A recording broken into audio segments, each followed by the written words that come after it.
Okay, off we go. So here's where we were last time. We were talking about the chain rule. Quick reminder of what we were talking about with the chain rule is that there's many different ways to think about a derivative.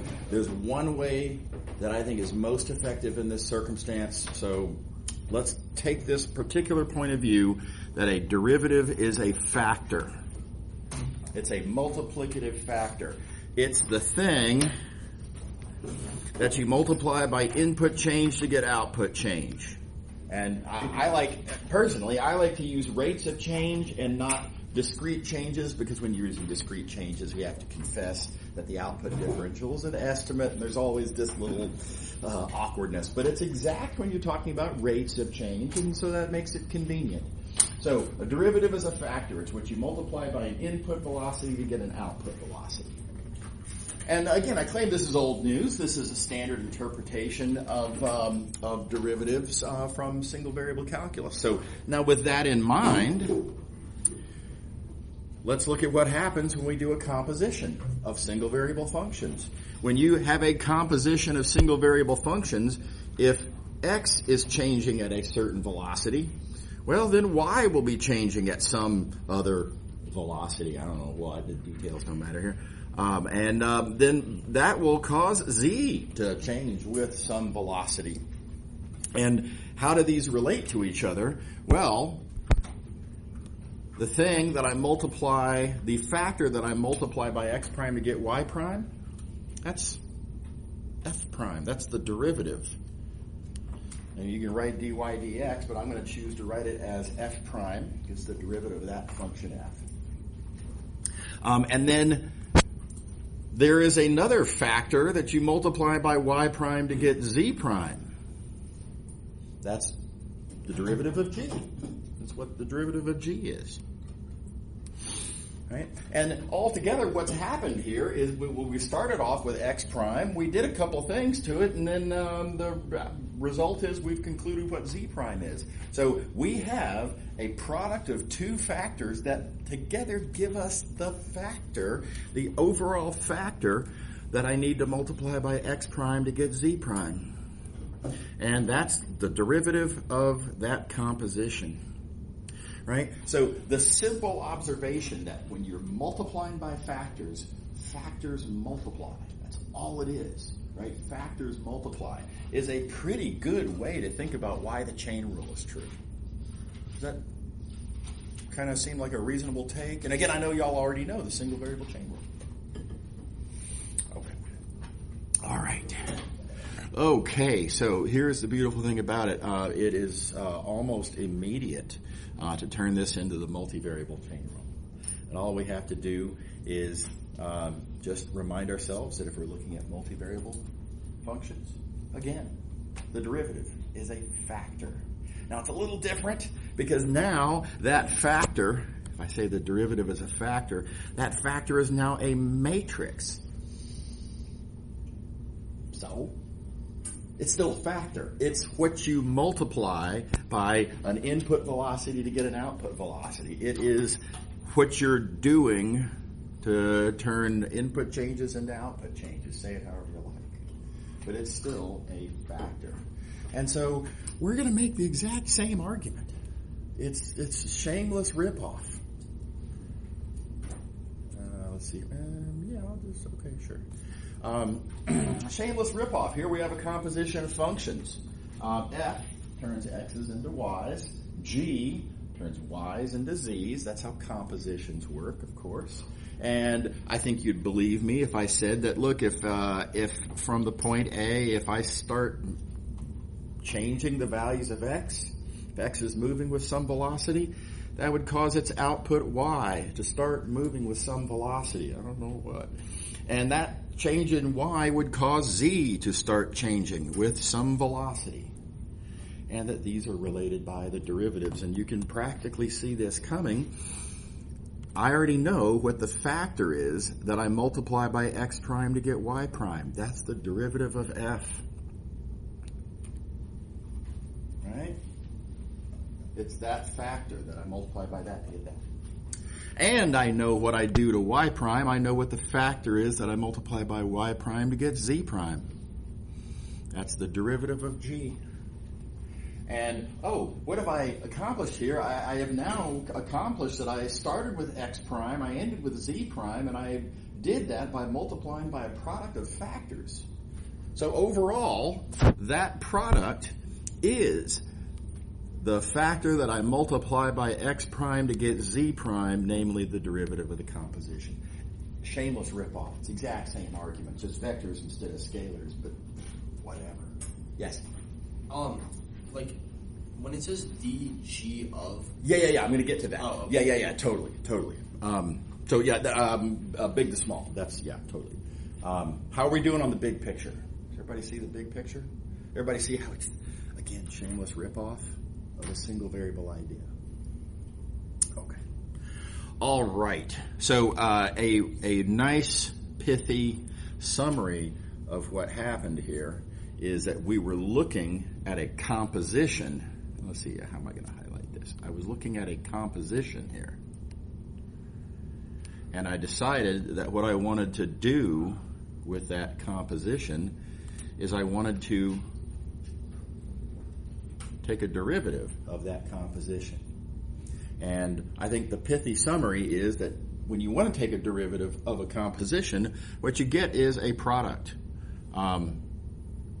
Product of the individual derivatives, right? But again, if you just want this to roll off the tongue as simple as possible, differentiation turns compositions into products.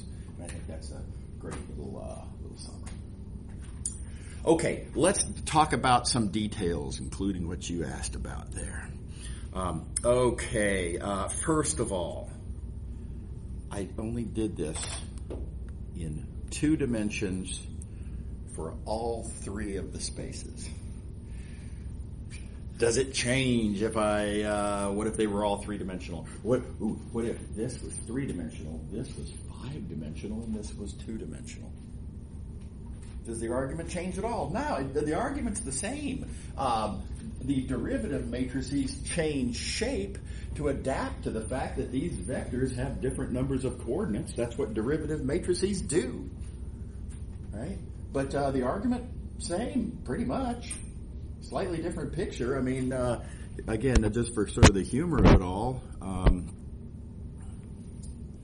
Okay, now that intermediate space is 3-dimensional. Same argument still works. That make sense? Okay, let's see. Second. Yeah, so let's go back to our point of view here. In fact, let's go back to the single variable. When I say that the derivative, and just to make this point read easier, let me replace this with f prime. And the key point is that f prime evaluates at the point that we're at. One way to say this is that the derivative of f applies at the same place where f applies, right? F, at the moment that we're moving with this velocity, at that instant, we are at the point A. So f is happening at the point A, and so when we talk about its derivative, at that point, it's at the point A. Okay, so the derivative applies at the same point that the function is applying it. Right? I mean, that's single variable calculus. Is that cool? Does everybody remember that? Okay. So the same thing is true in multivariable, and you'll notice I even wrote it down here. The point where the function is acting, right? We're at the point A. When I say we're moving with some velocity x prime, we are moving with that velocity at the point A. F is acting at the point A, and so df is acting at the point A. Okay. All right. So let's look at this picture. Where does df apply? Well, df applies at the same place that f applies. F is applying at the point A, so df at the point A. I'm almost there. Give me a second.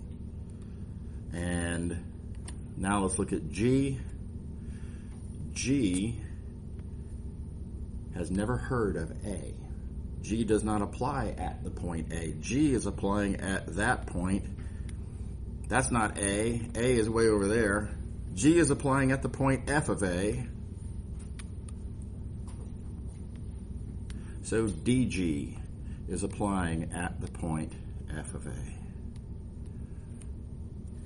Does that make sense? Are you okay? You happy?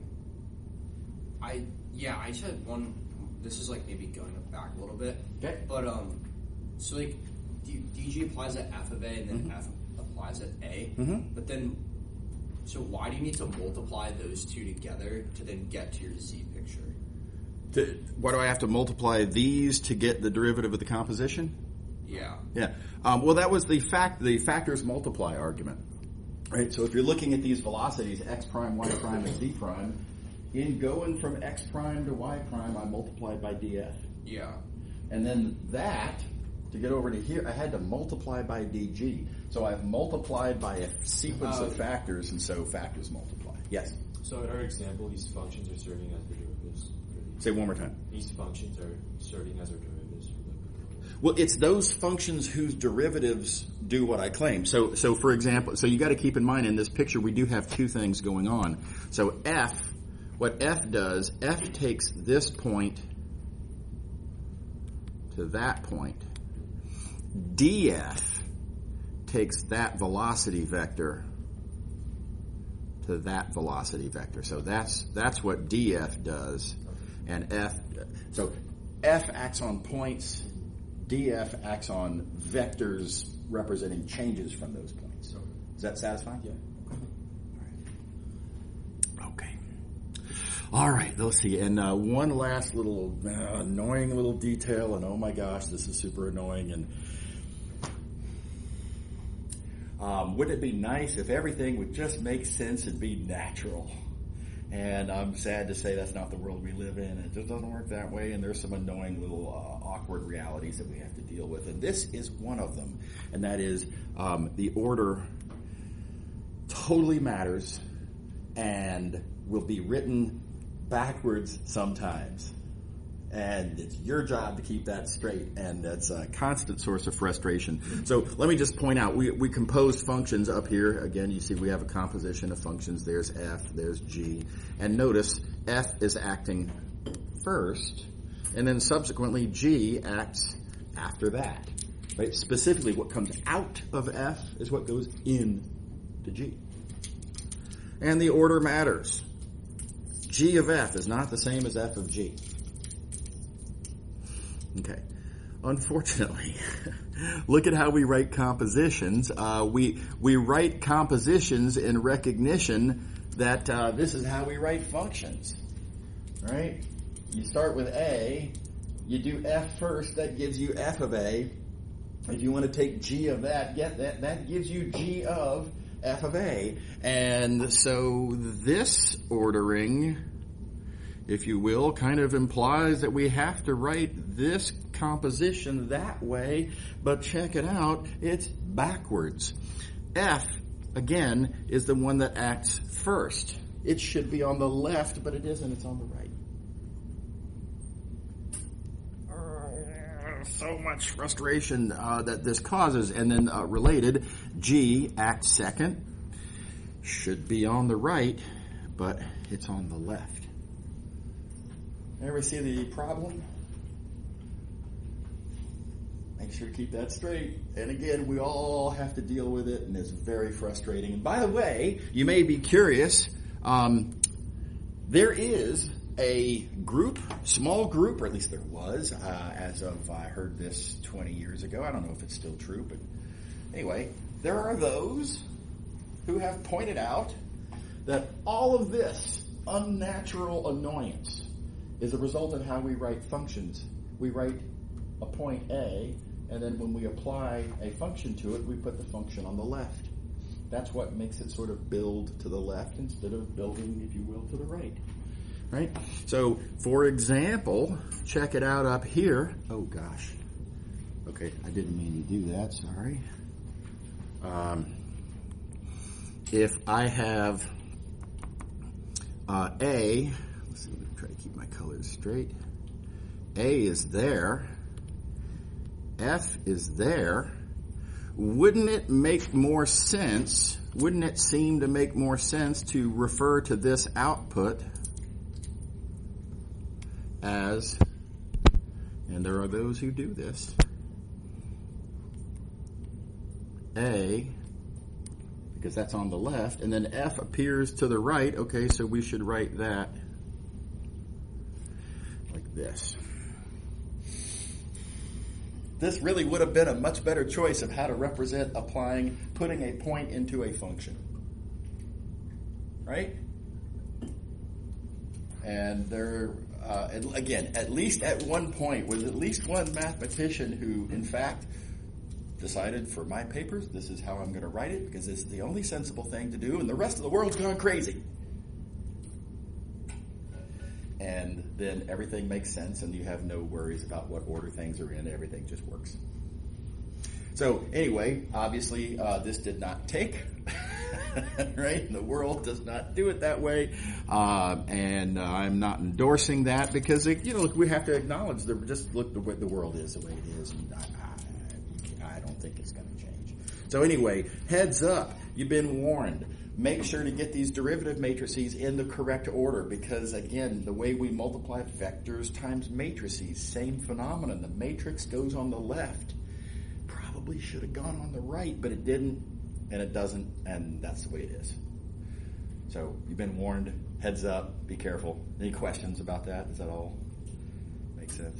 Okay. All right. Okay, here's an example. So we got a couple of functions. F takes 2 inputs, gives 3 outputs. G takes 3 inputs, gives 3 outputs. Notice that what comes out of F is the same as what goes in to G. And we are asked, some givens, we have some details given, and we've been asked to compute the derivative of the composition. And we've also been asked to compute a certain partial derivative. We'll come back to that later. For the moment, let's compute the derivative of the composition. Okay. All right. So, chain rule. Copied from the previous page. Nothing to it. Let's look at these little bits one at a time. df at 1, 2. Oh, sweet. That's given. Boom. Score. Let's see here. Now we're going to need dg at f of 1, 2, and at a glance, that does not appear to be given. We are given dg at the point 310. But here's the thing. F of 1, 2 is 310. So effectively, we have been given what we need there, dg at f of 1, 2. You got to be careful about that kind of thing. You got to make sure that your derivative matrices are evaluated where they have to be evaluated. Okay, so we're given that as well. And then, you write them down, you multiply them, nothing to it. And y'all know how to multiply matrices, and done. Everybody happy? Okay. By the way, do be careful of blowing through questions like this a little bit too quickly. I've seen many students mess up the following by just kind of remembering casually, okay, derivative of composition. Look, just multiply the two derivative matrices. Okay. And they're like, okay, I'm just going to multiply this times that. And they leave this on the left because it showed up in the statement of the question on the left. And they just were like, okay, I guess it's on the left. But it's not. It's on the right, not the left. Does that make sense? So heads up for this. It's a coin flip at best that the matrices will be given to you in the order that you need to multiply them. At best, it's a coin flip. Does that make sense? And the reason I say at best is I can make a pretty good argument for why df should be written first. After all, f acts first. Writing it on the left in the statement of the question, really good. It does make sense from a certain point of view. It's your job to remember and make sure to get it straight. Yes? So in like this course, like obviously you've learned chain rule is like matrix multiplication. Yeah. So do these same like principles and rules like apply to single variable kind of like backwards? Yeah. That's right. Absolutely. The single variable chain rule is a special case. It's the all dimensions equal 1 version of the matrix multivariable chain rule. Absolutely, 100%. Well, now, there are some conveniences that we get. When you're talking about matrix multiplication is not commutative, right? If you get down to the single variable case, these are, if you want to say, 1-by-1 matrices, otherwise known as scalars, and now it is commutative. Yes. So the warning of make sure to do it in the right order, it doesn't really matter in single variable. But yes, it's so let's call it a very convenient special case. Yeah. Okay. All right, now next question was to compute this partial derivative. And the way we're going to do that is remember how derivative matrices are made up out of partial derivatives. So this is the derivative of one of the outputs of the composition with respect to one of the inputs of the composition. And which ones? Well, it's the derivative of, it would seem, the Z3, which is the third output. And don't forget how derivative matrices are constructed, right? Very importantly, inputs correspond to columns, outputs correspond to rows. Got to make sure to get that straight. That's incredibly important, right? So third output means third row. So it's one of the elements in that third row. Now, wait a second. It's also, we know that this partial is with respect to the first input variable. Inputs correspond to columns.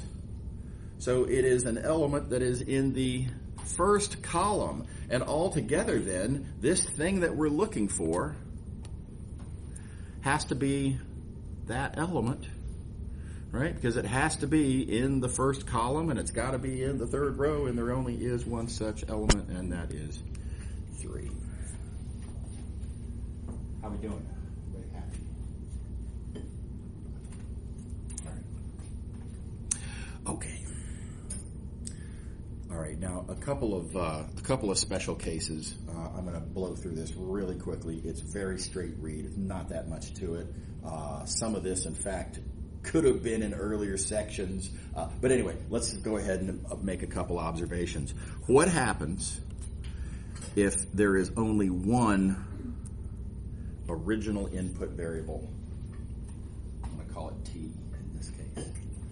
Does anything cool happen if we only have one original input variable? In fact, yes, it does. Something very cool happens.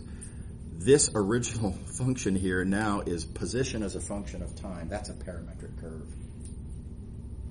And the composition, likewise, gives you y position in Rm as a function of time. Also a parametric curve. And in fact, they're derivative matrices, and this is an easy little confirmation. They're derivative matrices, as we previously discussed. Derivatives of parametric curves are column vectors that represent their velocities.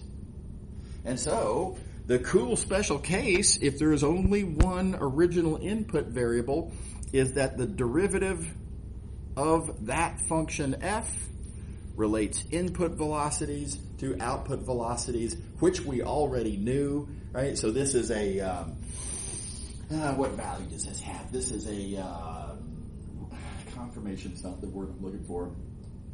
It's a reminder, let's say, of something we already knew about derivative matrices. Derivative matrices relate input velocities to output velocities. So like I say, it's just a special case, and that's kind of cute. And this example here is just explicitly using that observation. There's little details to check, make sure to read that, but the point is I was given an input velocity, and I was given some function whose derivative matrix I can compute. And I was asked to compute the output velocity, and well, the output velocity is the derivative matrix times the input velocity. We were given the green and the purple, and we multiply to get the blue. Immediate application. Is that cool, everybody? So there are a lot of details. Make sure to wade through those details. Make sure you can compute these derivative matrices.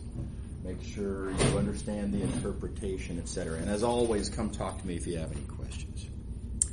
The second example here, again, we're going to blow through this quickly, is asking the further question of, well, if you have only one input variable, what if you also have only one eventual output variable? How does that change things? And, well, that means that you have only one output and therefore only one entry in that output derivative. And you also, F has only one output and therefore only one row in that derivative matrix. And that puts us in another situation that we can have a take on. And the take I'm going to use here, you can see this coming, is that this is a matrix vector product. But just, if you feel like it, you can interpret this row matrix being matrix vector multiplied as a column vector being dotted. It's the exact same arithmetic, right? In this special case, a single row matrix, when it multiplies by a vector, is effectively a suitably interpreted dot product. Okay, and so another kind of familiar old take, that the gradient vector, dot product with the gradient vector, relates input changes to output changes. Again, old news. And it's just visiting stuff we already knew. And again, this is an immediate plug and chug, into that formula. And again, this could have been in section 2.3. It's just using the gradient vector to turn input changes to output changes. Okay. Here's a different take. This is really nice. This is very convenient in a lot of cases. Not all, but in a lot of cases. And I'm going to start by just writing down the chain rule for a composition. And notice my outputs for my first function are my inputs to my second function. So this F and this G written like so, I can talk about the composition G compose F. All right. And if I were to look at the first matrix, what's the derivative of the first matrix? Well, it's all the partials of all of the y's with respect to all of the x's. And what's the derivative of the second matrix? Well, okay, the derivative of the second matrix, okay, that's going to be the partials of all of the z's with respect to all of the y's. And the composition, the derivative of the composition, that the composition turns the x's into the z's. The derivative of that composition is the partials of the z's with respect to the x's. All right, so now I haven't done anything. All I've done is written down the matrix form of the multivariable chain rule, but specifically indicating the elements, certain elements anyway. What do the elements look like of these derivative matrices? And then you remember how matrix multiplication works. And if you want to, for example, compute just one specific element, just one, right? All right, well, row dot column, isn't it? That's how matrix multiplication works. And if you write all that down, you just get this formula right here. Now, a little details to check. Make sure to think through the details, right? We are looking at the element that is the partial of zi. That means we're in the ith row. That means this is the ith row. That means all of these are partials of zi. Notice also we are taking over originally here that we're interested in the partial with respect to xj. That means we're in the jth column. Matrix multiplication means that therefore we're looking in the jth column on the right, which means all of these are partials with respect to xj. Yeah? All right. And so you have a single formula. And if it should turn out, and this happens a lot, by the way, that we only want to know one element of a derivative matrix. And if you only need the one element, why would you bother computing all of the other elements that you don't need? I don't need any of that, perhaps, let's say. And notice for the one element that I'm interested in, I don't need to know any of all this other stuff. I don't need. Why would I even write that down in the first place? And likewise over here, all sorts of stuff I don't need. Just write down exactly, tight as possible, only exactly what you need, and that's this. So it's a nice time saver in some situations. And again, here's what that looks like. Is that cool? Everybody happy with that? All right. Now we are precariously close to a landmine. A lot of students have stepped on the following landmine, and it's a catastrophe. It's a big catastrophe. I don't want anybody else to step on this landmine. I always make a big deal out of this. A lot of students start writing down, they're like, oh, I'm supposed to compute this? Okay, all right, well, the formula is, and then they write this down, and they're like, wait a minute. Pause. I'm supposed to compute partial of zi. There it is. I'm supposed to compute its partial with respect to xj. There it is. These cancel. And I'm done. And then they stop writing. Tempting, right? Everybody see the allure? What's wrong with that? That's really wrong. It's wrong at a deep fundamental level.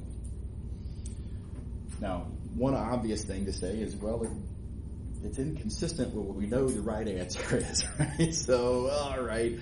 That's kind of a weak beef because what we should do is show what's wrong with the reasoning, because we need to acknowledge the possibility that, hey, maybe our reasoning was wrong and their reasoning is right. So we've got to point out what's wrong with the reasoning itself, not the fact that it gets a answer that we don't agree with. Okay. So here's what's wrong with that reasoning itself, and that is that this thing here and this thing here,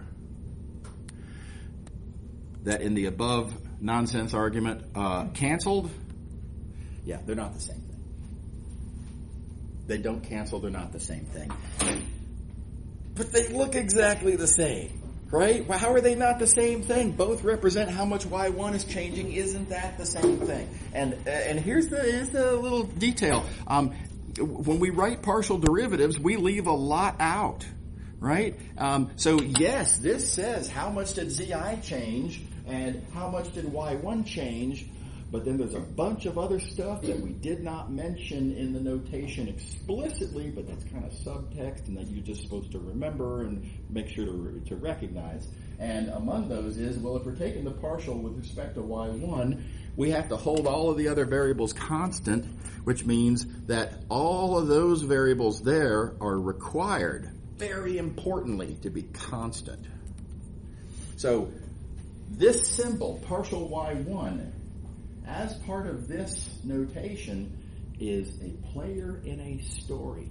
There is a scenario that has various conditions. Again, among them, all these y variables are being held constant. So this is a player in a story. And over here, what we have is just a different story. It's a player of the same name. but in a different story. In this story, we're changing xj, and I guess we're holding all the other x variables constant. But here's the thing, that doesn't matter, because when you change xj, you will be changing all of the other y's also. So both of these partial y1s, yeah, they both represent how much is y1 changing, but again, in different scenarios, right? If you have two different questions on an algebra test that both say solve for x, it's not the same x. Different information, different scenarios, different equations, you're going to get different answers. They're not the same x. They have the same name. They're not the same thing. Does that make sense? So you absolutely cannot cancel these things claiming that they're the same, because they are not the same. And the way I like to say it, this is maybe a little bit of an overstatement, forgive me for this. I like to say these things aren't really even fractions.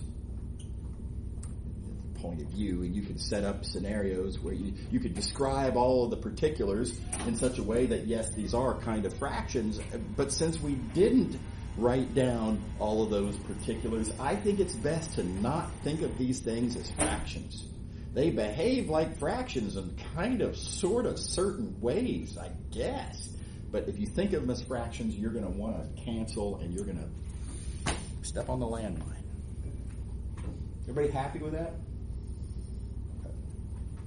So don't do that. Again, you get dramatically wrong answers, but it's fundamentally misunderstanding what the notation means. It's fundamentally misunderstanding the chain rule, again, at a deep level, and it makes it real hard to give partial credit because it's just nothing is in the right direction. Nothing is representative of what it's supposed to be, and it's just bad. Okay, so I hope I've made a big enough deal out of that.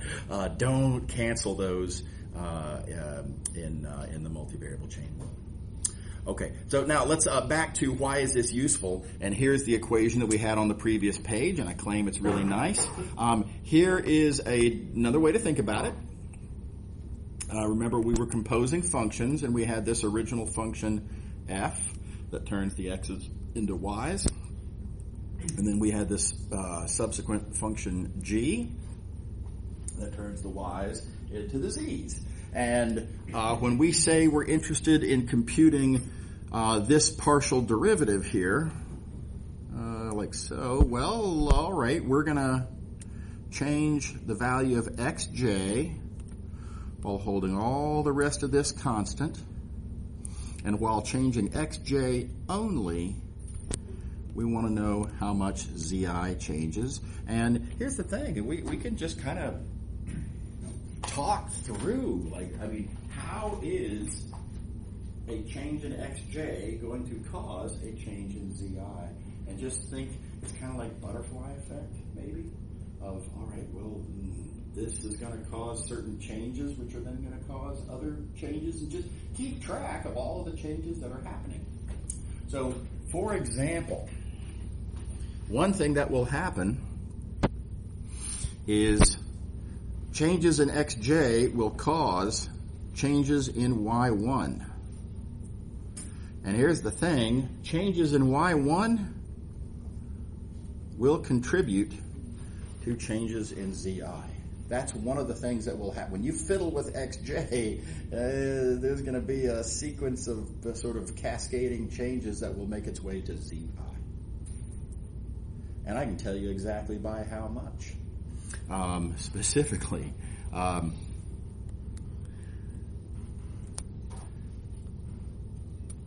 much changes in xj will propagate to y1? Well, that's what this partial derivative is. That tells you by what factor changes in xj will get magnified to cause changes in y1.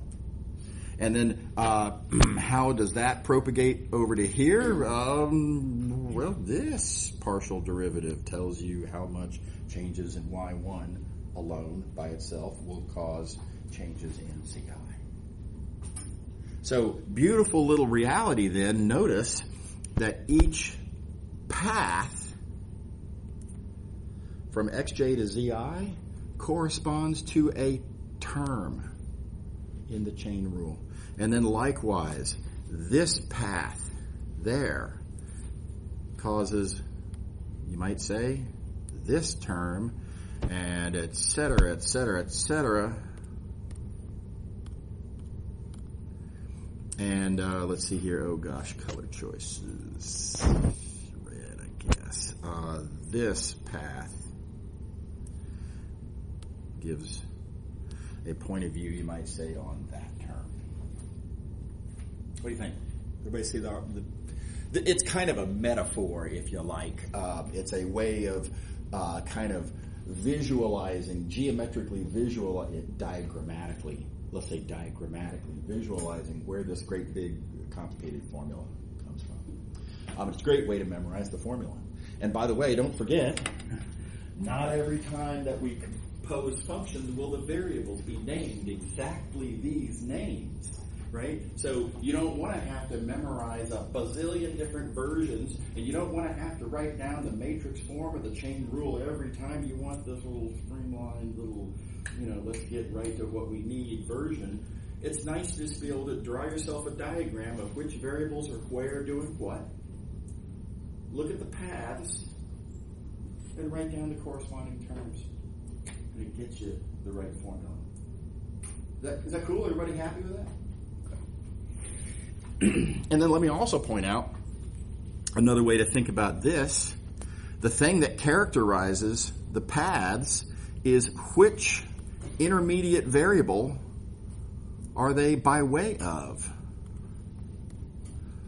Instead of thinking of this as each path gives a term, think of it as each intermediate variable between xj and zi gives you a term. And notice that they correspond in this very nice way. That the faux cancellation, it isn't a cancellation, right, is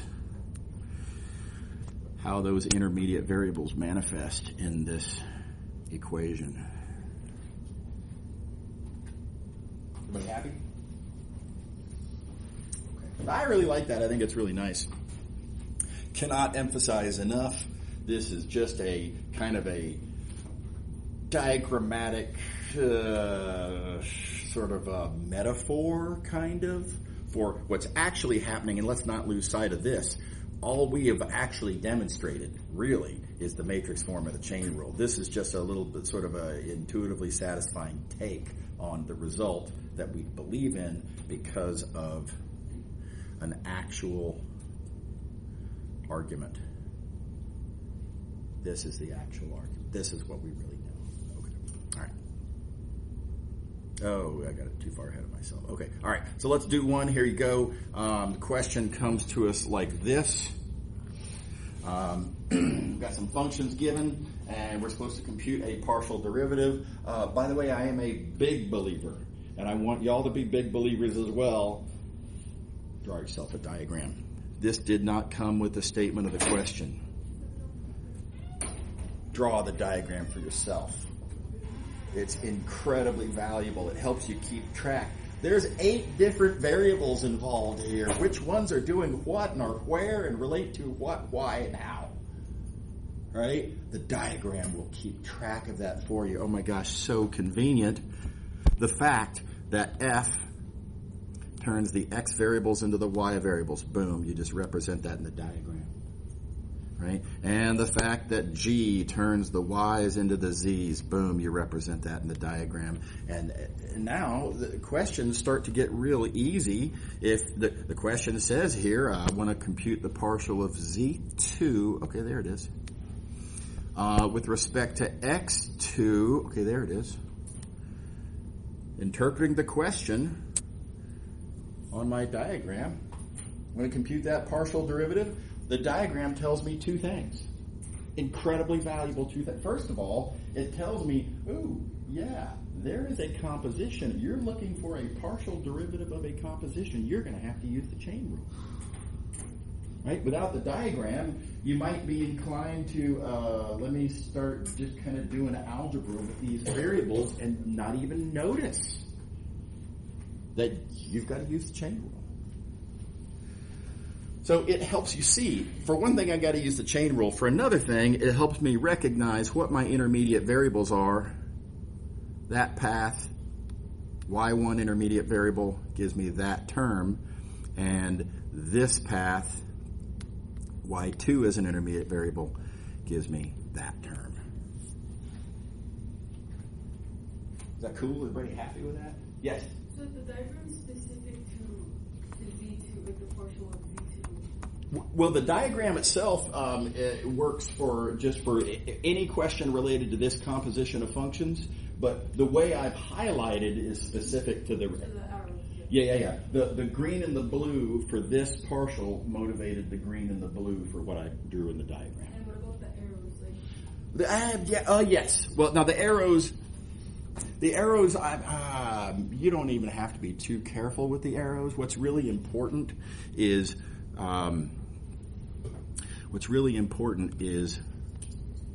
the sort of stages in the composition, right? This is what's really important, is to see which variables are first stage, second stage, third stage, right? And then you draw the arrows that are relevant. I mean, yeah, in this case, I only drew these two arrows, even though I can clearly see, I mean, there's no doubt about it, that y1 clearly is also a function of x1. Why didn't I draw that arrow? Well, yeah, because as you point out, it wasn't relevant to what I was interested in specifically. Yeah, absolutely. So you're welcome to choose to keep your diagram maybe a little streamlined by only drawing the arrows that you need, and just don't forget that the others are there should it come up later, right? Yeah, that's right.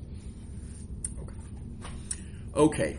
Now, I want to encourage y'all, make sure to persuade yourselves that I've computed these partials correctly.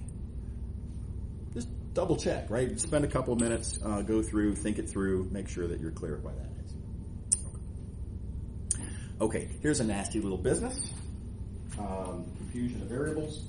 It's real easy to mess this up. I like to, very often when there's a single variable version of an issue, let's see the single variable version first so you can see how the multivariable version is kind of the same thing. And here's a couple of functions. No problem. Let's talk about composing them. Let's take the derivative of that composition, and here's the wrong way to do it. The wrong way to do it is to say the derivative of compositions, the product of the derivatives. We're kind of playing fast and loose here, not writing down what's evaluated where, and the derivative of G is easy. The derivative of F is easy, and you write down and you get a wrong answer. Now, here, let's fix it. I'm going to do what I'm going to call a disappointing fix.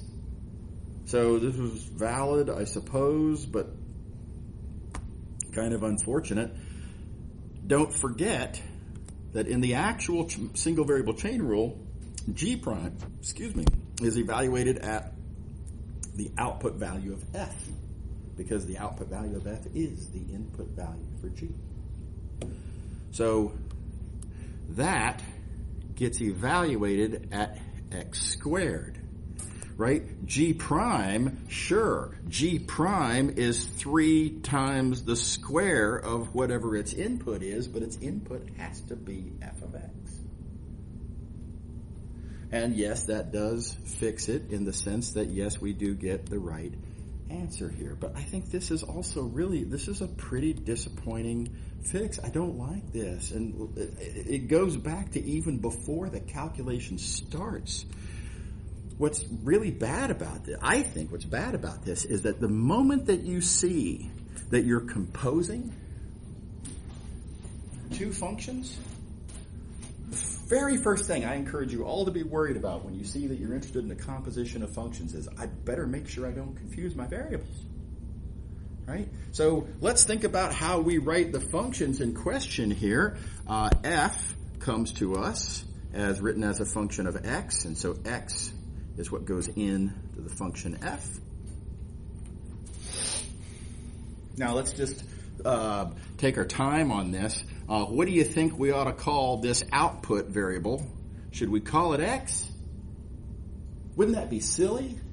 What kind of insane lunatic would call the output x when the input was x? That's crazy, right?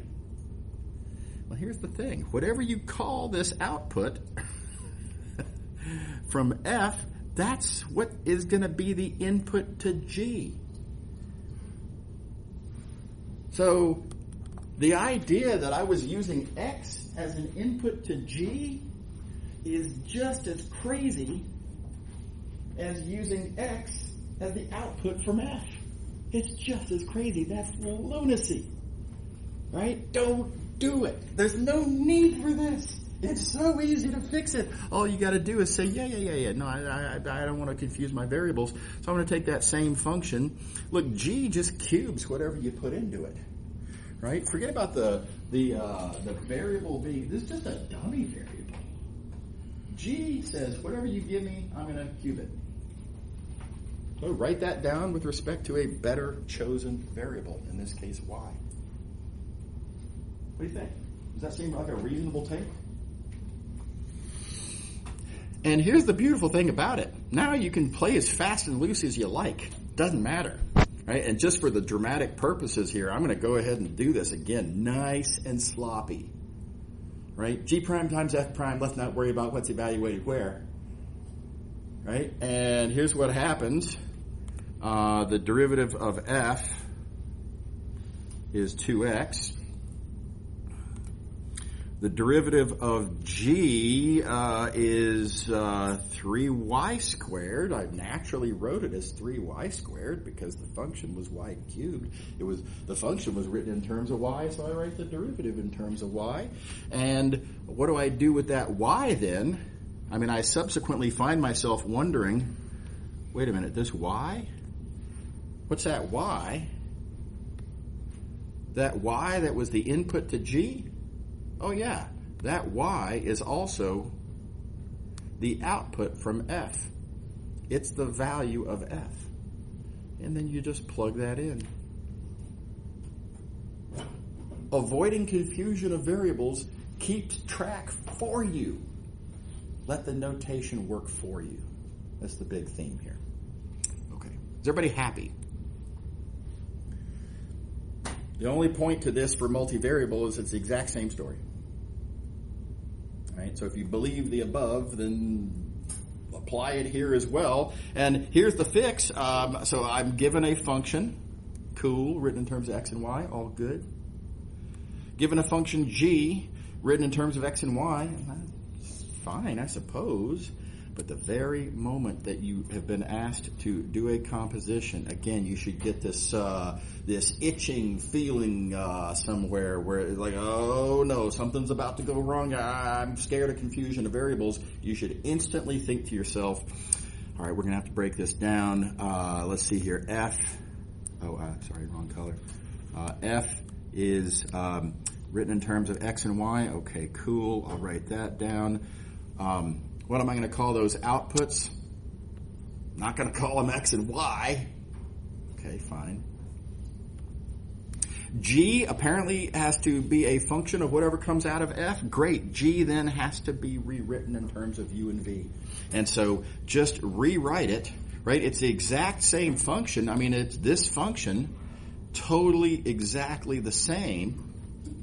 Nothing happened to the function. I'm just writing it in terms of different dummy variables. But you make that one little change, you avoid confusion of variables, and you're in business. Don't worry about whether you're evaluating at the right place or not. It's good. The notation you have cleverly chosen will keep track of that for you. And notice the way this computation plays out. Let's see, we're looking at the derivative of the composition. It's the product of the derivatives. You got to compute the derivative matrix for each one. You all know how to do that. We write down that product, and then, wait a minute. This V? Wait, what's V? I need to write that in terms of X and Y. What is V? Oh yeah, V is right here. It's the second input to G. Therefore, it's the second output from F. Therefore, it's x squared minus y squared.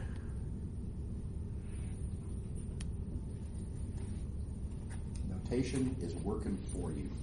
Is that satisfying? Everybody good? Okay. All right. This is actually a dangerous business. This is another one of these. I am not happy about the current state of affairs of how notation is used in what I'm about to show you, and nothing we can do to change it. And to be clear, I'm not saying I have a better idea, but what I'm about to show you represents stuff you're going to see. And you're going to see stuff written down that does not make sense. And you have to be aware of that possibility. I say possibility. That's guaranteed to happen. You're going to see stuff written down that, as written, does not make sense, that is confusing. And you just have to kind of keep track in your mind. And I'm going to show you what I think is the easiest way. This is how I keep track of this kind of nonsense when I see it. That I did a million times when I was in the stage of undergraduate that y'all are about to enter into. All right. Let me remind you, here's our chain rule. What we know about the chain rule concerns a composition of functions. And when you have a composition of functions, this is non-negotiable. A composition means that what comes out of the first function must be exactly what goes in to the second function. That's what a composition is. This is non-negotiable. Right? I mean, I'm just saying. Okay. This business about diagrams is a nice kind of convenient little way of keeping track of what goes on. When we have an actual composition of functions, and again, that's the deal, that what comes out of the one has to be what goes into the next, right? And the fact that we represent it as a diagram is a convenience. It's not a generalization. This is just a convenience for that one scenario. Okay, so keeping that in mind, don't forget, the diagrams that you write down have to be actual compositions of functions like this. And this one really does work, because what comes out of the first function is, in fact, exactly what goes in to the second function. That's fine. This isn't. This is not a composition of functions. This diagram is it's just not representing a composition of functions. What are the two functions? I would charge anyone who questions, what are the two functions for which this represents a composition? What are the input variables? What are the intermediate variables? What are the eventual output variables? And you can't do it. And so here's a nasty related problem. If this is a diagram representing, and by the way, it will. This is going to happen to you. I guarantee it. Right? Let's look at this collection of equations down here. If you draw based on which of these variables is a function of which other variables, and if you draw the corresponding diagram, that's the diagram you get. It's not a composition, and we don't have a chain rule to work with. And here's where it gets really ugly. And this used to drive me crazy until I feel like I eventually figured it out. Let's look at this thing right here. Partial of z1 with respect to x1. I don't even know what that means. Feels like it ought to mean something. I think it's pretty unclear what that means. Now, let me show you what you might think it means. You might think that it means, well, look, z1 is a function of x1, y1, and y2. Okay, fine. Let's represent z1 as a function of x1, y1, and y2. So it seems partial with respect to x1 means I'm going to let that be a variable allowed to change, and I'm going to hold all the other variables constant. Okay, well, wait a second. You can't do that. If x1 is changing, y1 will change also. Right here. You change x1, you're going to change y. So I don't even know what this means. What do you mean you're going to change x1 and hold y1 constant? That's nonsense. Right? Okay, so you have to be real careful about this kind of nonsense. And yet, nonsense though the scenario I described is, this is a real story. I mean, sometimes you'll have a list of equations that involve some are functions seemingly of lists of others in this kind of overlapping ways. How do you deal with this? So here's the way I like to deal with it. This is a take. This is my favorite take. I had to make this up. Nobody ever told this to me. What I was told was, yeah, you kind of just, I mean, come on, just write it down. Just do what seems reasonable. And I'm like, what are you talking about? That doesn't make any sense. That's not an answer, right? So here's my answer. If there were a variable right there, hypothetically, then I would have a composition. I'd have stage 1 variables right there. I'd have stage 2 variables like this.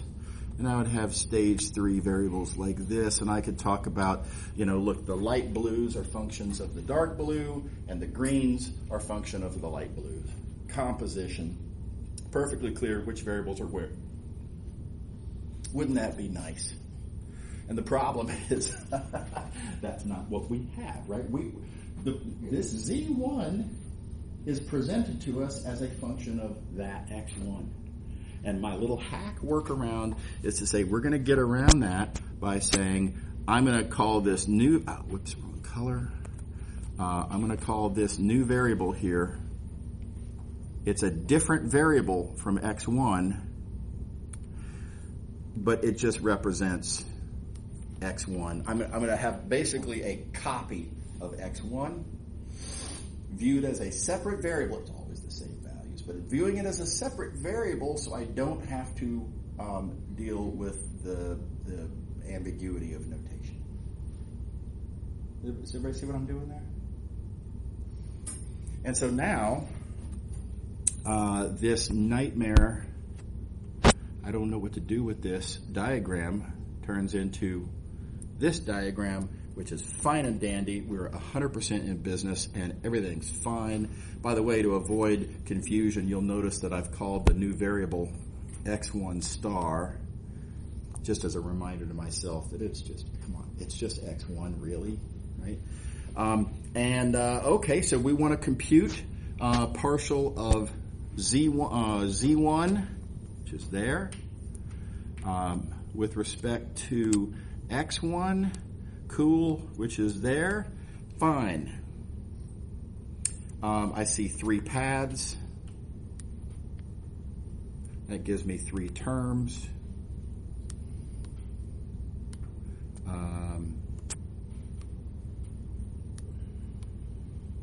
Some of these derivatives are easy to compute. Partial of x1 star with respect to x1, of course, is just 1 because x1 star is x1. And all is well. Everybody see how that works? Now, the one thing you got to keep track of, you do have to, when you make your change, when you insert this new variable, don't forget that means that you have to rewrite this equation here. You have to abandon the old format of it and represent it in the way that we're actually using it, namely that Z1 is a function of those variables, specifically including now x1 star. Not x1, that's kind of the whole point, right? So don't forget to rewrite your equations accordingly. And then everything falls into place. Yeah. You can't mix paths, right? Like I can't take a path like from x2 to y2 and then y2 to z1, even though that's like technically. Let me make sure I understand what you're asking. Say again, from where to where? Oh, because only. So yeah, so the questions. So we're starting at x1 and we're ending at what the color is? Ending at z1, and so so all the paths have to start at as indicated and end as indicated. Is that satisfying? Yeah, sorry, I got mixed up. No worries. Yeah. Okay. All right. So yeah, here's what. Just give me 2 seconds. What I've had to suffer through when I was an undergrad, and more so in my physics classes. They didn't do this, and they would just write down this.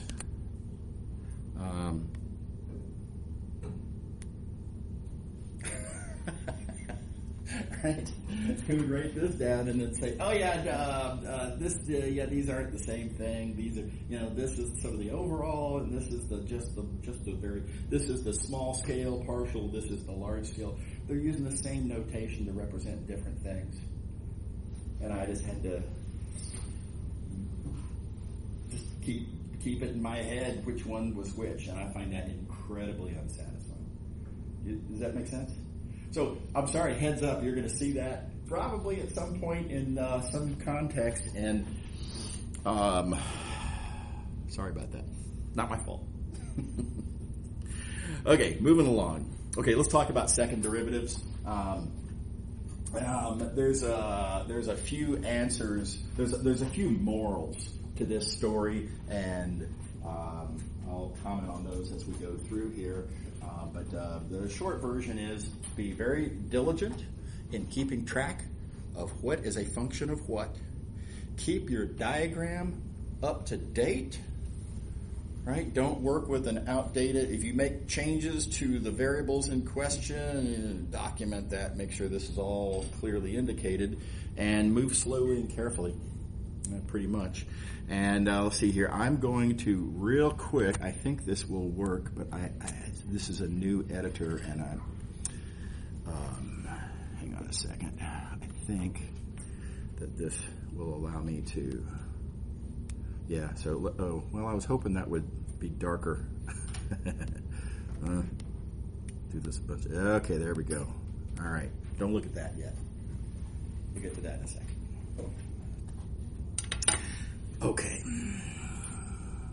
All right. So we have by the way, this is a classic standard first example. And this is a method that I think is better understood by example than by generality.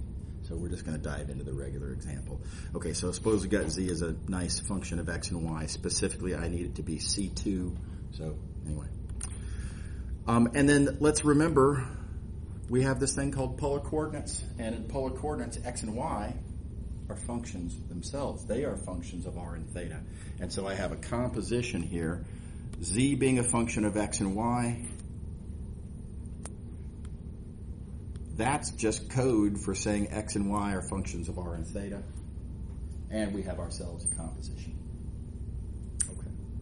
Now the first question I'll ask is, how would I compute the partial of z with respect to r? This is no problem. Nothing to it. Z is there. R is there. We have two paths and therefore two terms, and this path gives me that term, and this path gives me that term. Nothing to it. Okay, fine. Notice some of this I can rewrite. This actually is a really nice opportunity to rewrite the partial derivative with this other notation. It makes it a little bit more compact, and it's going to have another benefit in just a moment. And likewise here. And then don't forget, the usual polar coordinates means this is an easy calculation and that's an easy calculation. Go ahead and get that done. Right? Simplify as opportunities permit. You don't want to carry through a little mystery. Write down what it is in terms of what it is. It's easier to work with. All right. Okay. Now you'll notice the question at hand was to compute the second partial of z with respect to r. And so I'm going to need to take the thing that I just computed, to get what I want, I'm going to have to take the r partial of this thing in purple. Yeah? Okay. All right. So here it is. Oh, well, okay, fine. So this thing is that. We've already worked that part out. Let's just go ahead and write that down, right? Why not? And now a couple of little quickie observations that are very convenient. Keep in mind, if you are taking a partial with respect to r, partial with respect to r means that theta is constant. Always important to remind yourself as you go through these calculations what variables are playing what roles. And when you're doing an r partial, theta is constant. And check out the repercussion of that. That means cosine of theta is constant and sine theta is constant, and we can factor those out.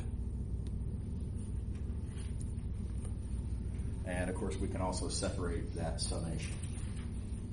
Is that cool so far? Everybody happy? All right. Okay, so here's where things get a little hairy, a little weird.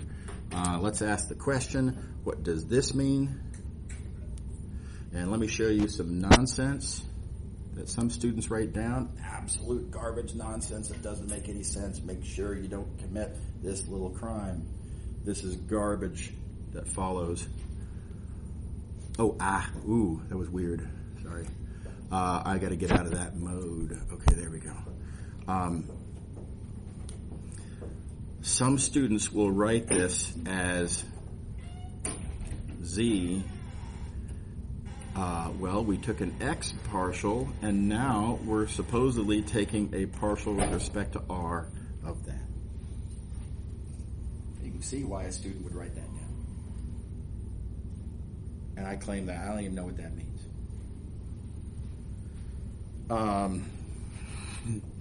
So here's why I claim this is a problem. You're telling me that, wrong tool. You're telling me that you want me to view z as a function of, apparently, all of the input variables at both stages at the same time. So, first cat out of the bag. When you say zx, you're saying I want to take a partial with respect to x. We seem to be suggesting partial with respect to x, that x is going to be allowed to be a variable, but all the other variables are held constant. And does that make any sense? And I claim no, it's nonsense. You can't tell me x is going to change, but r and theta are going to be constant. No. If r and theta are constant, then x is constant. Garbage. This doesn't mean anything. Does that make sense? And you got to watch out for this. You can't write stuff down that doesn't mean something. So landmine, right? Don't make that mistake. You can't talk about a partial derivative without being clear of what is directly a function of what, right? In what sense? Where is the function? What are its input variables? What are its output variables that you're claiming to be talking about a derivative of? And this doesn't do it. This doesn't make any sense. Okay. All right. So how do we deal with this? And there's a very nice, simple way to deal with this, actually, and that is to recognize that way back here, when I first wrote this down, what I had here, I have a new variable in play. Zx, I want to interpret that as being a variable. This thing, Zx, is a variable. It's a function, right? Here's Z. Z is a function. It's a function of x and y, right? Now, what happens when you take a function of x and y and you take a partial derivative of it? you get another function of x and y. I claim zx is a function of x and y.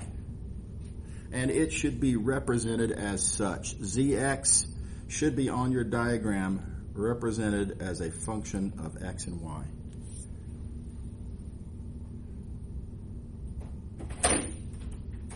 What do you think? Does that make sense? So I implore you, actually do that. Put that on the diagram, and then all of a sudden, everything will fit. Everything will work out, and everything will make sense. And let's ask, how am I gonna take a partial of that zx? Now, apparently, I want to take the partial with respect to r. Okay, well, there's r, and I've been asked to compute now a partial derivative. Input and output are on my diagram. I can see the intermediate variables. I get corresponding terms. Boom. Nothing to it. Is that cool? Everybody on board? So just as you introduce new functions that are not previously otherwise represented on your diagram, then just add them. So I introduce zx, likewise zy, and then just pay attention to the diagram, do what the diagram says, and it will guide you to right answers and just yada, yada, yada, more details. Again, there's a few details to be dealt with here, but that's the big point, is keep supplementing your diagram. Okay. Read through those details. Now, I will point out a couple extra things. We got like 2 minutes here. I'm going to need them. Sorry.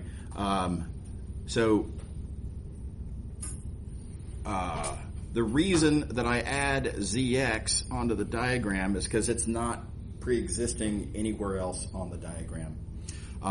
Some students take this observation I've made to an extreme, and they're like, yeah, well, how about ZX cosine theta? ZX cosine theta is not on my diagram. How about that?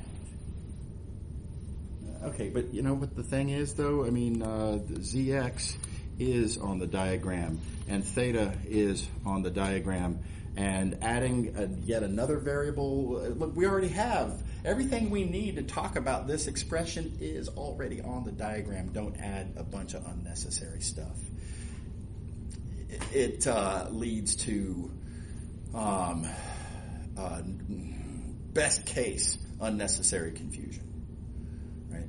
So I didn't have any alternative with ZX. I kind of had to do that, but don't go crazy. And then, let the diagram guide you. The diagram will tell you when you have to use the chain rule and when there is no such matter because there's no composition. It's all right there in the diagram. It tells you what your intermediate variables are. It tells you how to apply the chain rule. It's just fabulous. I cannot emphasize this enough. Rely on your diagram. And then lastly, and this is just kind of a generic math point, students very often, I don't know where this bad habit comes from. I know when I was y'all's age, it came from I did competition math. And in competition math, speed is a big factor. And so I was kind of trained to try to make huge logical leaps, try to do massive algebraic simplifications all in my head, all at once, and so I could get to the answer as fast as possible. And if I get a wrong answer, but I got 5 more right answers because I went really fast, and it's a net win. And that's not a good practice for being a mathematician. And so all of that I did in high school, when I got to college, I had to train all of that out of myself. Don't go too fast. This is not helpful. This is much more of a loss than a win. Go nice and slow, very deliberately. Everything that you do, no doubt in your mind why you're doing it, right?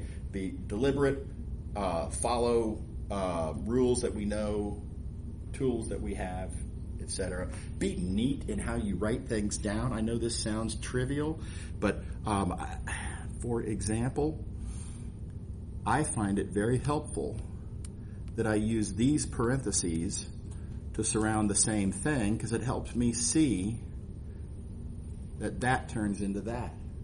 It helps me confirm that I didn't forget my cosine theta. And I make a lot less mistakes. I still make some mistakes. I'm mortal, right? We're all fallible, right? But I make a lot less mistakes because I write neatly. So seeming's a triviality, but it will make a big difference. We'll draw the line right here. We will see y'all on, not on Monday, holiday on Monday, exam on Tuesday, and then Tuesday after the exam, remember 25 minutes of class, we will start covering new material on Tuesday. See y'all later. Have a good one.